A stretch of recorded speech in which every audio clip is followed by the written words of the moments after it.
Bienvenue sur Africa 24 dans cette nouvelle édition de l'interview. Nous recevons Agnès Souka, responsable de la division santé et protection sociale de l'Agence française de développement. Madame Agnès, bienvenue sur Africa 24. Merci, c'est un plaisir d'être avec vous. Alors, l'Afrique importe aujourd'hui l'essentiel de ses médicaments. Comment l'AFD soutient la production de vaccins locaux? Alors effectivement, vous avez tout à fait raison et c'est quelque chose qu'a révélé la pandémie de Covid-19. Elle a révélé que l'Afrique était dépendante du reste du monde pour son approvisionnement en médicaments et en vaccins et ça s'est vraiment exprimé au moment de la nécessité de vacciner contre le Covid-19 et le fait que les vaccins venaient d'Inde et d'autres pays.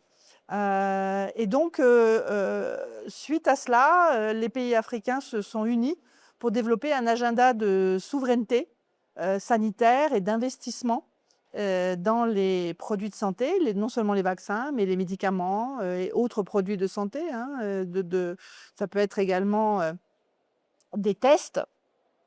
L'Agence française de développement fait partie d'un consortium financier qui a investi très fortement au cours des 3 dernières années dans la production de produits de santé en Afrique, à la fois avec les autres pays européens, dans une initiative qu'on appelle MAF+, hein, le Manufacturing and Access of Vaccine and Other Medical Products, c'est-à-dire une initiative qui combine des fonds européens avec des mobilisations de banques publiques de développement, dont l'Agence française de développement, mais aussi la Banque européenne d'investissement, la KfW, et les institutions financières internationales, dont le groupe Banque mondiale et la SFI. Et donc ensemble, nous avons investi dans plusieurs pays africains, entre autres en Afrique du Sud, dans la production de vaccins dans l'entreprise Aspen. Et aujourd'hui, dans le sommet Africa Forward, nous avons signé un nouveau financement pour l'entreprise Biovac, qui est une biotech sud-africaine qui donc fabrique des vaccins et qui aujourd'hui travaille au transfert de technologies pour produire les nouveaux vaccins, les fameux vaccins ARN messagers, et qui donc sont des vaccins de nouvelle génération. Nous avons également investi beaucoup au Sénégal, dans l'Institut Pasteur de Dakar, qui a développé une nouvelle ligne de production de vaccins qui s'appelle Madiba et qui va produire des vaccins pour la vaccination des enfants dans la région africaine, et un prêt au gouvernement du Sénégal pour développer toute son industrie du médicament avec toute la chaîne de valeur, donc non seulement des investissements directs comme ceux que l'on fait dans la chaîne de production de vaccins, mais aussi investissements dans les universités pour former des pharmaciens industriels, pour former des chimistes, investissement dans la régulation, c'est quelque chose que nous avons fait dans de nombreux pays, c'est-à-dire investir dans les agences nationales de médicaments pour qu'elles puissent définir les standards et qualifier, préqualifier et qualifier les médicaments pour assurer qu'ils soient, les médicaments et les vaccins, pour assurer qu'ils soient de très bonne qualité et qu'ils soient sûrs et qu'ils n'entraînent pas de problèmes secondaires. Revenons justement sur les startups. Vous avez évoqué que lors du Africa Summit, vous avez signé des contrats de financement avec cette startup. Comment faites-vous pour identifier ces startups-là qui font dans le domaine de la santé? Alors, nous avons un partenariat international. Donc, nous travaillons à la fois avec les grands partenariats internationaux comme Gavi, l'Alliance pour le vaccin, hein, qui est basée à Genève, et qui achète des vaccins, en grande quantité pour faire baisser les prix et qui aide les pays africains à se fournir en vaccins. Donc, par exemple, Gavi a tout un partenariat avec des producteurs et essaye d'identifier de nouveaux producteurs. Donc, la grande partie des vaccins aujourd'hui qui sont achetés en Inde et hors du continent africain. Mais aujourd'hui, une compagnie comme Aspen vend beaucoup de médicaments, même de vaccins à l'extérieur de l'Afrique. Donc nous avons ces partenariats. Nous avons un partenariat aussi avec l'Africa CDC sur la production locale de vaccins avec un mécanisme qui s'appelle AVMA, hein, entre Gavi et l'Africa CDC. Et les pays peuvent aussi nous approcher. Les gouvernements africains nous ont approchés. Et donc, nous avons à la fois des partenariats scientifiques entre les pays européens, la France et d'autres pays et les pays africains, et des partenariats d'investissement. Et donc, c'est vraiment de mettre ensemble tout un écosystème de techniques, d'identification de partenaires qui sont capables de produire du médicament et du vaccin, et un partenariat plutôt industriel et financier. Alors, comment financez-vous la résilience des systèmes de santé publique pour prévenir les futures pandémies? Alors c'est vraiment la grande question aujourd'hui et on le voit aujourd'hui avec de nouveau cette nouvelle épidémie dont on parle beaucoup aujourd'hui, hein, qui est apparue sur un bateau sur les côtes du Cap-Vert. Eh bien, comment faisons-nous pour investir? Nous avons en fait trois grands investissements. Le premier, c'est donc effectivement dans la production locale de mesures qui peuvent répondre à ces épidémies. Le deuxième, c'est investir dans le savoir, dans les données. Donc investir dans les centres de contrôle de maladies, investir dans les instituts nationaux de santé publique et donc investir dans le CDC Afrique, investir dans les CDC nationaux comme dans tous les pays africains, les instituts nationaux de santé publique, pour qu'ils puissent surveiller et donc collecter les données à la fois chez les humains, chez les animaux, dans l'environnement, pour essayer d'anticiper le risque épidémique. Et puis troisièmement, c'est vraiment cette régulation, c'est-à-dire de mettre en place les réglementations, les accréditations, tout le système légal qui va permettre d'identifier les risques. Parce que les risques aujourd'hui, bien sûr, on connaît les risques de virus et de bactéries, de pathogènes qui viennent de la vie animale, hein. On l'a vu avec Ebola, on l'a vu avec le sida, avec le Covid. Mais il y a aussi de plus en plus des risques environnementaux autres, comme les pollutions, comme le risque climatique. Et donc pour cela, c'est aussi très important que les pays africains vraiment investissent dans ces institutions de santé publique qui produisent de la connaissance et de la recherche. Alors, en Afrique, le manque de personnel qualifié est un frein. Comment l'AFD soutient la formation des personnels en Afrique? Alors la formation des personnels de santé en Afrique, c'est notre grande priorité dans la santé à l'Agence française de développement. C'est une des plus grandes priorités dans les systèmes de santé. C'est un agenda qui est lié à l'emploi également. On oublie souvent que le secteur santé dans le monde, c'est 10% de la richesse mondiale et que c'est un secteur qui croît beaucoup plus vite que la croissance économique. Et donc, c'est un secteur qui est de plus en plus important dans l'économie. Et aujourd'hui, dans les pays européens, par exemple, c'est environ 10% de l'économie. Aux États-Unis, c'est presque 20%. On est à 19% de l'économie. Et donc, on a de plus en plus aujourd'hui un secteur qui est un secteur d'emploi. Et c'est souvent des emplois aussi féminins, hein, des emplois, le métier de médecin est de plus en plus féminin, les métiers d'infirmier sont de plus en plus féminins. Et ce que l'on voit aujourd'hui, c'est aussi des emplois dans l'industrie pharmaceutique. Et aujourd'hui, l'Afrique ne produit pas assez de pharmaciens, ne produit pas assez d'ingénieurs chimistes, certainement pas assez de pharmaciens industriels.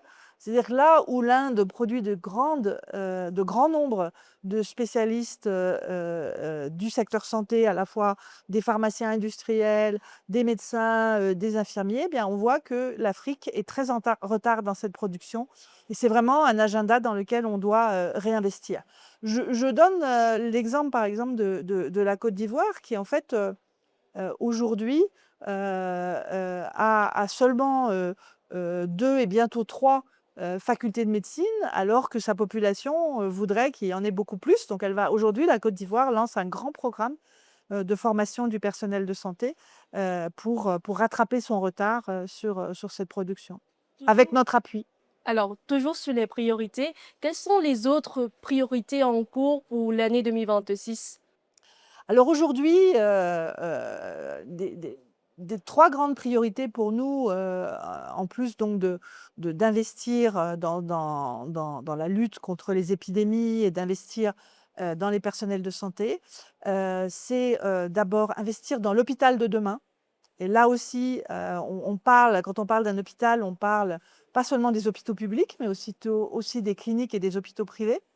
Et donc de l'investissement dans l'hôpital de demain qui sera beaucoup plus digital, qui sera aussi, un hôpital qui sera bas carbone, parce que l'hôpital produit beaucoup, d'émissions carbone, est très consommateur d'énergie et d'eau. Et donc aujourd'hui, on développe des modèles que nous soutenons. Nous avons une discussion en ce moment avec l'Afrique du Sud et nous avons des investissements à La Réunion sur des hôpitaux qui sont à bas carbone et qui sont à basse consommation énergétique et à basse consommation d'eau, de ressources non renouvelables et d'investissement vraiment dans un hôpital qui sera aujourd'hui digitalisé avec une nouvelle approche sur les investissements dans la santé avec les technologies de demain.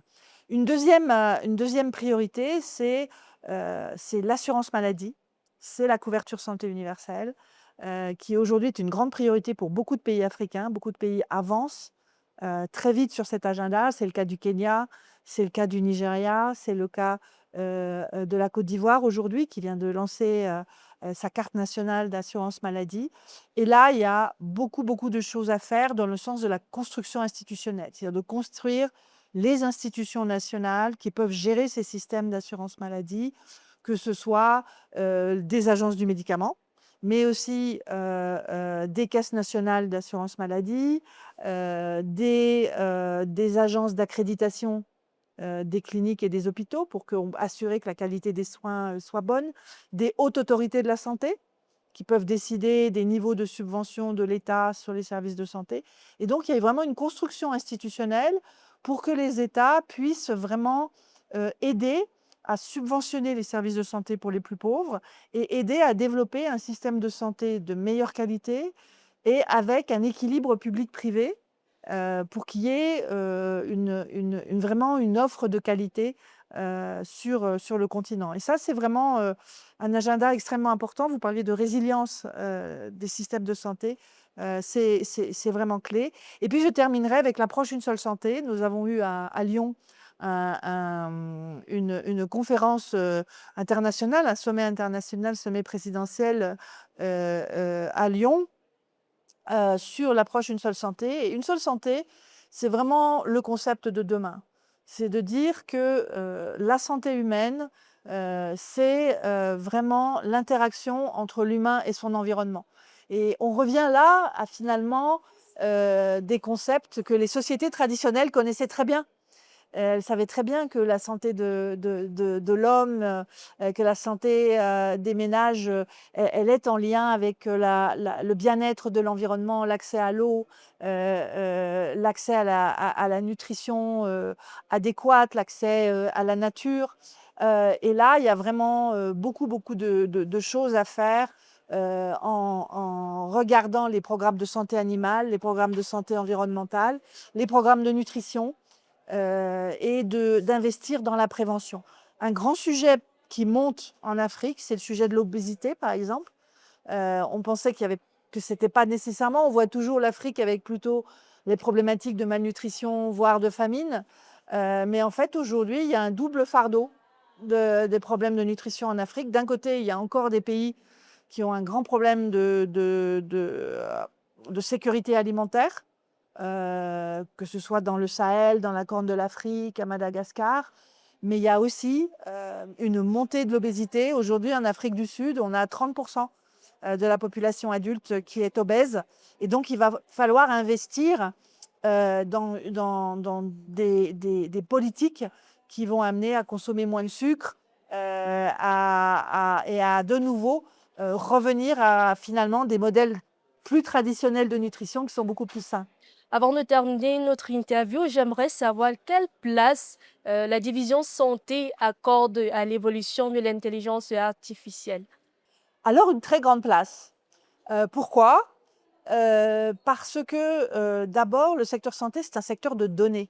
On a besoin de faire des diagnostics, on a besoin de savoir, de quoi souffrent, les malades et on a besoin de savoir de quoi souffrent, les populations, de comment, évolue le risque épidémique. Donc on a besoin de beaucoup de données et l'intelligence artificielle, c'est quelque chose qui se nourrit de données.